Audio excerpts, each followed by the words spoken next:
Good morning.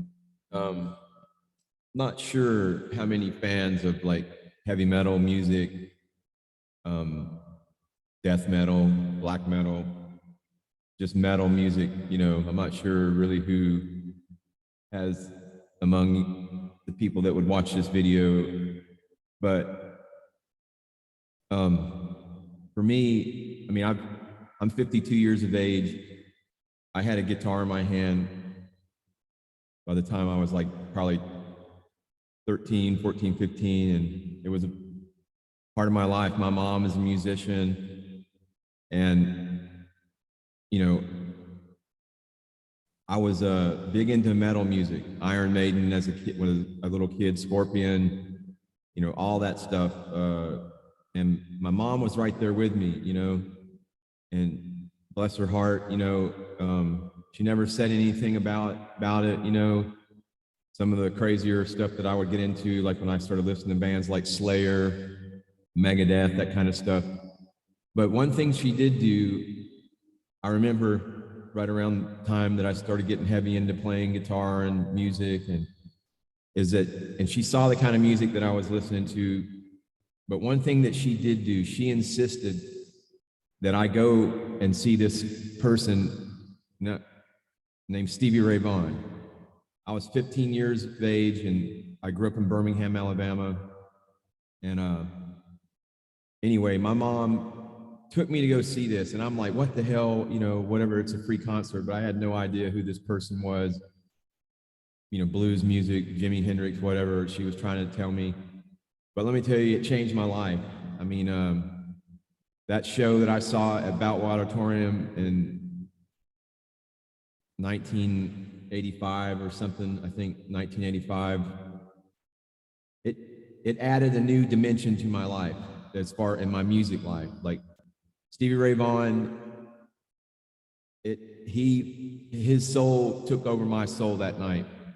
I learned who Jimi Hendrix was. I can remember being in that audience, and Stevie Ray started playing Third Stone from the Sun by Hendrix, the instrumental, and I had no contact. I didn't know, and I remember everybody was my mom's age. They were all older people, and she was kind of sat down a couple row. We couldn't get seats right together, but she let me kind of have my space, and she was down a few seats from me. But I remember Third Stone from the Sun coming on, and just being like, wow, because it was, Stevie Ray was playing some kind of traditional blues stuff, and then he broke into that, and it was trippy. It was like different, way different than anything that he was playing. I'm like, who is that? And these older people were next to me, and they were smoking a joint. That's Hendrix, man. You don't know who Jimi Hendrix is? Well, I learned who Jimi Hendrix was from that night, 15 years of age. My mom pretty much made me go see that concert, but I know what she was doing in hindsight. She was a little worried maybe about the kind of music that I was into, but anyway, I never gave up metal. I still, but I also had blues, and I had that whole context of, I became a huge Stevie Ray Vaughan fan and Hendrix, and through Stevie Ray Vaughan and Jimi Hendrix, I learned so much about jazz, about it was a whole nother world. I was obsessed with it as much as I was metal, but metal music was still part of my path. And so the reason why I bring all this up is because, I had somebody that was close to me at one time pass away. I just learned about it like a day or two ago. And I mean, he was big into metal music, but the trappings and the symbols of metal music, the pentagrams and all that stuff, black clothes, it was just a rite of passage. It was just a rebellion in a way, like for us, I don't know, bands like Megadeth and Metallica. I mean, all that music was a way of getting out, aggression. It was a way of dealing with the world. But, moreover, for kids and in this modern world that we live in, all of our traditions have been taken away from us, like You know, there's no rites of passage. There's, you know, in our culture, you know, I mean, it's just, so it's like kids, you take that away from them. I mean, kids have, you know, they're going to make their own, do their own thing, come up with their own stuff. And so that's what metal music kind of was for a lot of us. I think was a rite of passage, you know, especially like there's a lot of testosterone, you know, and the music is aggressive, and it was a way, you know, like if you know what these like mosh pits and all that stuff was brutal, and the more brutal the music was, the more, you know, and so I went way deep. I never, it was in my blood, you know. I mean, I went way deep into metal music, death metal, black metal. I'm talking, it was a way to fulfill an intensity, and it was a way of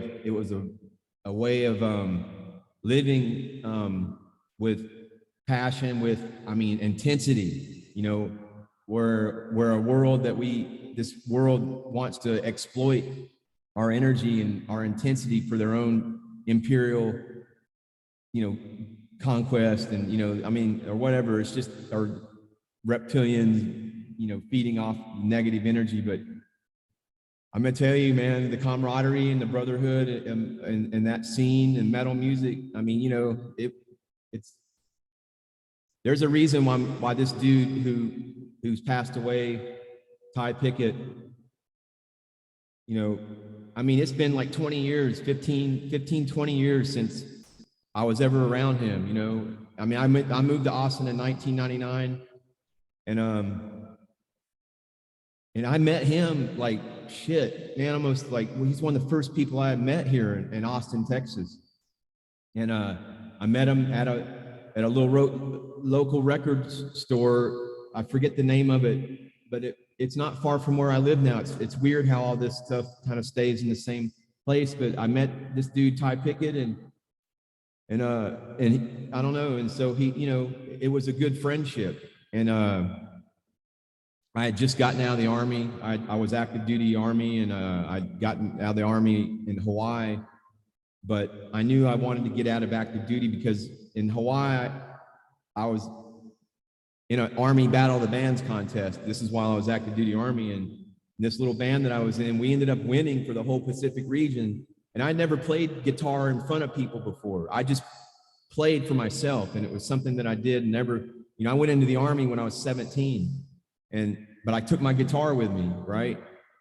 And so that experience of playing, you know, guitar in that Army Battle of the Bands contest, it put a light bulb in my head. And it was all by chance, really, because I would just play my guitar in you know, my little room that we had on the barracks. And this guy heard me playing, and he was like, damn, son, you know, we're trying to put together a little band for this Army Battle of the Bands that's coming up. So next thing you know, there I am playing on stage, puking, about to puke from nervousness before I got on stage, but did it, and we won for the whole Pacific region, which qualified us to go to the worldwide Battle of the Bands contest, which we lost that to a big Tejano band from Fort Hood, Texas. So there was the first Texas put in my mind. But of course, Stevie Ray Vaughan, you know, I knew he's from Austin. So when it came time for me to make a decision what to do with my life in 1999, March of 1999, April, May, I decided I was moving to Austin, Texas, and I was going to play guitar one way or another. That's what brought me to Texas, was Stevie Ray Vaughan and music. Of course, you know, when I got out of active, but I went into the Texas Army National Guard, and I did a year with them, and then I got out of the Texas Army National Guard, and I went into the Army Reserves, which put me into a big medical unit, big field hospital unit in San Antonio, Texas.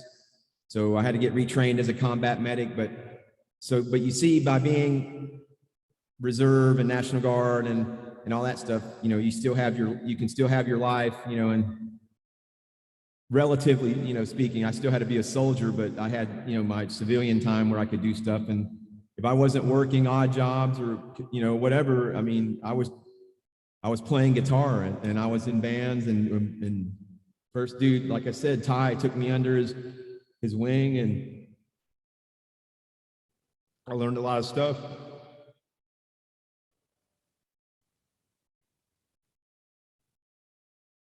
So, metal music, Wikipedia, rites of passage.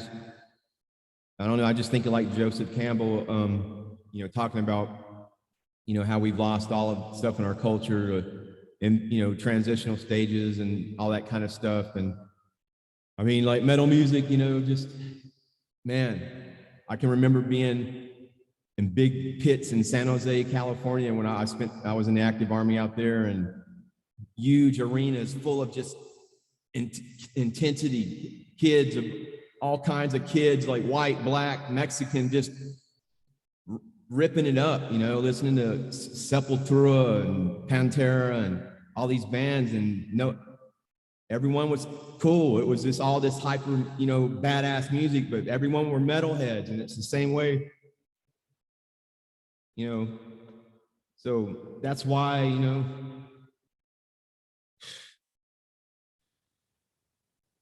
somebody that I hadn't seen for 20 years still means something to me. Shit, I don't want to cry in front of folks, but rest in peace, Ty. I miss you, man.